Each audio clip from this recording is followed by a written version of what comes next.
দেখেন নিউজিল্যান্ডে আমার বাসার বাগান থেকে কতগুলো লাল শাক পেয়েছি। প্রচুর পরিমাণে লাল শাক হয়েছে। আর লাল শাকের পাশাপাশি এখানে আছে ধনিয়া পাতা। এখানে একটা স্ট্রবেরি গাছ দেখতে পাচ্ছেন। এখানে কিছু স্ট্রবেরি আছে। আর লালটা একটু পরে ছিঁড়ে ফেলবো। এই দেখেন, এগুলো হচ্ছে মূলা শাক। প্রচুর পরিমাণে মূলা শাক হয়েছে এখানে। তো যখন এই আলুগুলো হবে, জাস্ট বস্তাটা কেটে ফেললেই, মাটিগুলো সরে গেলেই সব আলু একসাথে নেওয়া যাবে। খুব সুন্দর একটা সিস্টেমে এটা করেছি।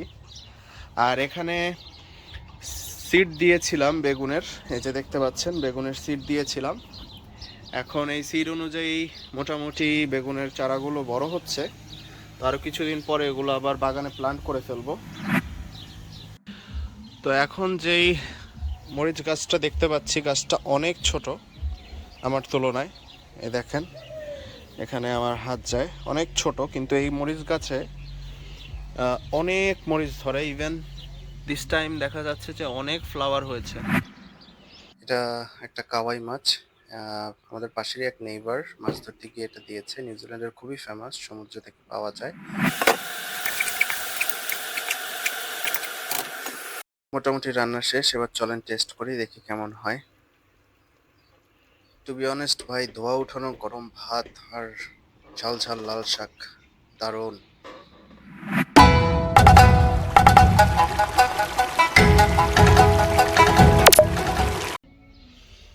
আসসালামু আলাইকুম।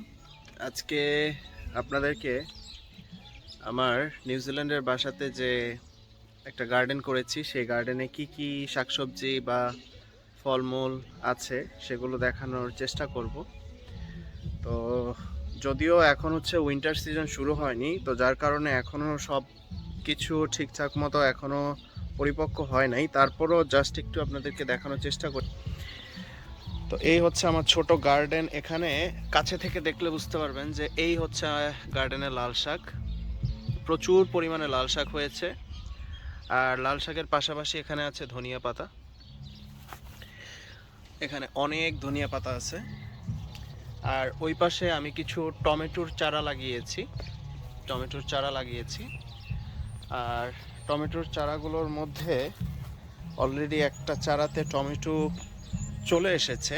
এই যে এই চারাটাতে অলরেডি টমেটো চলে এসেছে। এটা আস্তে আস্তে যখন পাকবে তখন এটা খাওয়ার উপযোগী। আর এইখানেও এই যে আরেকটা টমেটো গাছ, এখানে অনেকগুলো ফুল হয়েছে, খুব শীঘ্রই হয়তো বা টমেটো ধরবে। আর পাশাপাশি এখানে কিছু শসা গাছ লাগিয়েছি।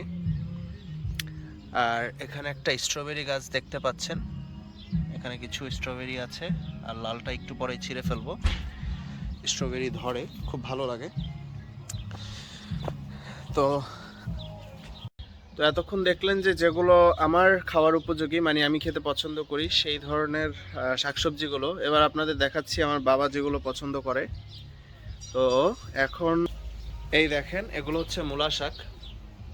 প্রচুর পরিমাণে মূলা শাক হয়েছে এখানে। তো এগুলো হচ্ছে বাবা বাংলাদেশে গেছে, যখন আবার নিউজিল্যান্ডে চলে আসবে তখন বাবার জন্য রেখে দিয়েছি, সে রান্না করে খাবে। এইখানে আবার আপনার একটা এটা হচ্ছে আপনার শসা গাছ। অলরেডি শসা ধরেছে, এখানে একটা ধরেছে, আরেকটা দেখাতে পারছি কিনা। এখানে দুইটা শসা হয়েছে অলরেডি, আর ফুল হচ্ছে। আরও নতুন কিছু শসার চারা লাগিয়েছি। আর শসার বীজ থেকে এই চারাগুলো লাগিয়েছি। এখানে মরিচ গাছ আছে। আর আপনাদের দেখাবো যে সবচেয়ে মরিচ যে গাছটা থেকে বেশি পাই সেটা আপনাদের দেখাবো পরে। এখানে এটা একটা আঙুর গাছ, যদিও আমি শিওর না যে দেখে যেতে পারবো কিনা যে এটা কবে আঙুর ধরবে। আর এইটা হচ্ছে খুবই একটা সুন্দর ওয়েতে আপনার এটা আলুগুলোকে চেষ্টা করেছি যে গ্রো আপ করার জন্য। এখানে আলু গাছ রয়েছে এগুলো সবগুলো।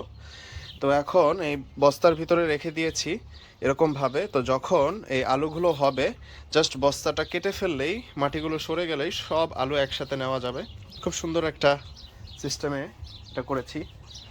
আর এখানে সিড দিয়েছিলাম বেগুনের, এই যে দেখতে পাচ্ছেন বেগুনের সিড দিয়েছিলাম। এখন এই সিড অনুযায়ী মোটামুটি বেগুনের চারাগুলো বড় হচ্ছে। তো আরও কিছুদিন পরে এগুলো আবার বাগানে প্লান্ট করে ফেলবো। তো এখন যেই মরিচ গাছটা দেখতে পাচ্ছি, গাছটা অনেক ছোট আমার তুলনায়। এই দেখেন, এখানে আমার হাত যায়, অনেক ছোট, কিন্তু এই মরিচ গাছে অনেক মরিচ ধরে। ইভেন দিস টাইম দেখা যাচ্ছে যে অনেক ফ্লাওয়ার হয়েছে মরিচে। বাট মরিচ গাছটা সম্ভবত একটু বুড়ো হয়ে গেছে, এইবার হয়তো বা মরিচের সাইজগুলো অত বড় হবে না। বাট প্রচুর মরিচ পেয়েছি এখান থেকে এবং প্রচণ্ড ঝাল। এই হচ্ছে ফ্রেশ ধনিয়া পাতা, মানে যখন ডিম ভাজতে হয় কিংবা তরকারি রান্না করার শেষ হওয়ার পরে একটু ধনিয়া পাতা দিতে হবে। ডাইরেক্ট এই বাগানে চলে আসি, এখান থেকে ধনিয়া পাতা ছিঁড়ে একেবারে সতেজ ধনিয়া তরকারি কিংবা ডিমের মধ্যে বা যে কোনো কাজে ব্যবহার করতে পারি, এবং খুবই মজাদার। আর কারণ এটা তো হচ্ছে একেবারে আপনার সতেজ ধনিয়া পাতা। এই হচ্ছে মোটামুটি আমার বাগানের অবস্থা। আর এখন এই পোর্শনটাতে এখনও কিছু করি নাই, কারণ এখানে পূর্বের বছরের যে ধনিয়াগুলো ছিল সেগুলোর বীজগুলো রেখে দেওয়ার জন্য এগুলোকে এখনও বড় রেখেছি। যখন এগুলো শুকিয়ে যাবে তখন এই ফুল থেকে ধনিয়া বীজগুলো পাবো। এই ফুল থেকে ধনিয়া বীজগুলো পেয়ে গেলে তখন সেই ধনিয়াগুলো কালেক্ট করব, আর গাছগুলোকে সরিয়ে এই জায়গাটা পরিষ্কার করে এরকম আরেকটা পোর্শন করে বাগান করে দেব। ওই যে আমার ওখানে স্ট্রবেরি দেখা যাচ্ছে, স্ট্রবেরি গাছ, আর ওই যে এখানে টমেটো দেখা যাচ্ছে, এই যে এখানে আমার টমেটো অলরেডি ধরেছে। দেখা যাক বাগানের অবস্থা কতটুকু হয়, আর আমি অবশ্যই আপডেট দিয়ে যাব ইন ফিউচারে যে আসলে যেই শশা গাছগুলো যে করেছি সেখানে ছোট ছোট এই গাছগুলো কি টিকে বা শশা দেয় কি না বা কি অবস্থা, সেগুলো পরে জানাবো। তো এখন কিছু গার্ডেন থেকে লাল শাক কালেক্ট করব এবং লাল শাক কালেক্ট করে সেগুলো রান্না করব। তো এই রান্নার ভিডিওটা আপনাদের দেখাবো যে ন্যাচারাল লাল শাক, তাও আবার নিউজিল্যান্ডের মাটিতে কীরকম লাল শাক হয়, এবং সেই লাল শাক আসলে রান্না করে খাওয়ার যে বিষয়টা সেটা খুবই অন্যরকম। দেখেন, নিউজিল্যান্ডে আমার বাসার বাগান থেকে কতগুলো লাল শাক পেয়েছি। এটা একটা কাওয়াই মাছ, আমাদের পাশেরই এক নেইবার মাছ ধরতে গিয়ে এটা দিয়েছে। নিউজিল্যান্ডের খুবই ফেমাস, সমুদ্র থেকে পাওয়া যায়। তো এটা দিয়ে আজকে লাল শাকটা রান্না করব। তো সর্বপ্রথম মাছগুলো ভেজে নিচ্ছি। যদিও সমুদ্রের মাছ খুব একটা মাছের গন্ধ থাকে না, তারপর মাছগুলো ভেজে নিলে একটা ক্রাঞ্চি ভাব থাকবে, লাল শাক দিয়ে খেতে আসলে দারুণ লাগবে। এজন্য মাছগুলো ভেজে নিলাম।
মোটামুটি রান্না শেষ, এবার চলেন টেস্ট করি, দেখি কেমন হয়।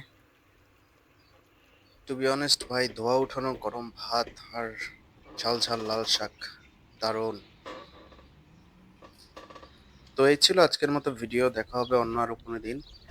তো সেই পর্যন্ত ভালো থাকবেন আর দোয়া রাখবেন। আসসালামু আলাইকুম।